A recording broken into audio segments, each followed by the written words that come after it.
सभी विद्यार्थियों का इस YouTube चैनल भोज एकेडमी में स्वागत है। आज के वीडियो में हम लेकर के आए हैं कक्षा 9th में अध्याय 5 के प्राकृतिक वनस्पति और वन्य प्राणी। तो प्राकृतिक वनस्पति और वन्य प्राणी के ब्लूप्रिंट और प्रश्न बैंक आधारित प्रश्न उत्तर। तो देखिए, इस अध्याय से कुल आपको 4 अंक के प्रश्न पूछेगा और इस 4 अंक में 1 अंक के जो वस्तुनिष्ठ हैं वो 2 प्रश्न रहेंगे और 2 अंक का 1 प्रश्न रहेगा। तो अब हम देखते हैं कि इसके कौन कौन से प्रश्न, किस प्रकार के प्रश्न बन रहे हैं। तो देखिए, भारत में प्रजाति पौधे पाए जाते हैं तो कितने हजार प्रकार के प्रजाति पौधे पाए जाते हैं? तो 47,000 प्रकार के प्रजाति पौधे पाए जाते हैं। शंकुधारी पेड़ पाए जाते हैं तो शंकुधारी पेड़ कहाँ पाए जाते हैं या किस स्थान में पाए जाते हैं? तो यह पर्वत में पाए जाते हैं। क्षेत्रफल की दृष्टि से सबसे अधिक वन राज्य में पाए जाते हैं। तो कौन से राज्य में अत्यधिक वन पाए जाते हैं जो कि क्षेत्रफल की दृष्टि से? तो मिजोरम राज्य में सर्वाधिक वन पाए जाते हैं। एक सींग वाला गेंडा पाया जाता है तो एक सींग वाला गेंडा कहाँ पाया जाता है? यह असम में पाया जाता है। 2011 के अनुसार भारत में वनों का कुल क्षेत्रफल कितना है? तो 20.5% है। इसके बाद हम देखते हैं रिक्त स्थान। तो देखिए, रिक्त स्थान में पर्वतों की ढलान पर जहाँ गहराई परत वाली मृदा है वहाँ खालिस्तान वन पाए जाते हैं। तो वहाँ पर शंकुधारी प्रकार के वन पाए जाते हैं। भारत में नेशनल पार्क खालिस्तान है तो 92 नेशनल पार्क हैं। सिनकोना खालिस्तान महत्व के वृक्ष हैं। सिनकोना व्यापारिक महत्व के वृक्ष हैं। और विश्व में घड़ियाल केवल खालिस्तान देश में मिलता है तो विश्व में घड़ियाल जो है वह भारत में मिलता है। और सुंदरवन डेल्टा में खालिस्तान नाम का वृक्ष पाया जाता है तो यह सुंदरी वृक्ष पाया जाता है। सर्पगंधा का उपयोग खालिस्तान में किया जाता है, औषधि में किया जाता है। और देखिए, जैव और जीवाणु प्रतिरोधक पादप खालिस्तान है, वह नीम है, जैव और जीवाणु रोधक पादप। फिर आता है तिब्बती जंगली गधों को खालिस्तान कहा जाता है। तिब्बती जंगली गधों को क्या कहा जाता है? हम देखते हैं सही जोड़ी के सही उत्तर।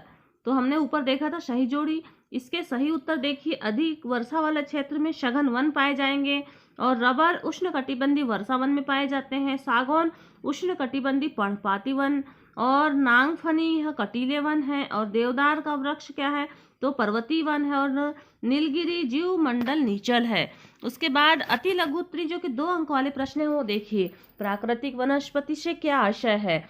वह वनस्पति जो मूल रूप से मनुष्य की पहचान के बिना अपने आप उगती हैं तथा लंबे समय तक मानवीय प्रभावों से अछूती रहती हैं, यह प्राकृतिक वनस्पति कहलाती है। इसे अछत वनस्पति भी कहा जाता है। उसके बाद में आता है प्रवासी पक्षी से क्या आशय है? प्रवासी पक्षी निज निवास क्षेत्र के अंतर्गत प्रतिकूल मौसम से अनुकूल नहीं करने की स्थिति में पक्षी उस समय अंतराल में अपने क्षेत्र को छोड़कर अन्य अनुकूलित परिस्थितियों वाले क्षेत्र में अल्प समय के लिए निवास करते हैं, उन्हें प्रवासी पक्षी कहा जाता है। अगला प्रश्न है, भारत में पाए जाने वाले प्रवासी पक्षी के बारे में बताइए। तो भारत में कुछ दलदली भाग प्रवासी पक्षियों के लिए प्रसिद्ध हैं। शीत ऋतु के साइबेरियन सारस बहुत संख्या में आते हैं और इन पक्षियों का एक मनपसंद स्थान कच्छ का रण है। जिस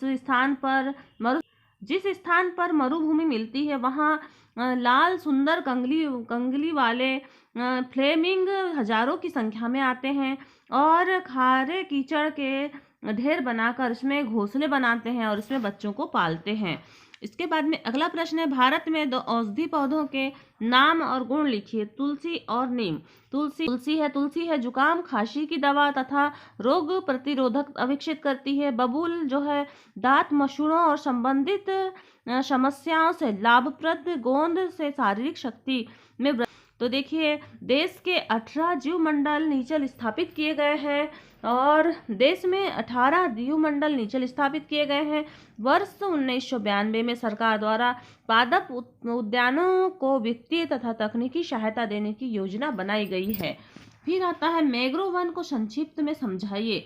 मैंग्रोव वन, यह वनस्पति तटीय क्षेत्र में ज्वार भाटे आते हैं और मिट्टी तथा बालू को एकत्रित होते हैं तथा वहां पर पाई जाती हैं। इन वनस्पतियों की जड़ें पानी में डूबी रहती हैं। गंगा, ब्रह्मपुत्र, महानदी, गोदावरी, कृष्णा, कावेरी नदियों के डेल्टा भाग में यह वनस्पति पाई जाती है।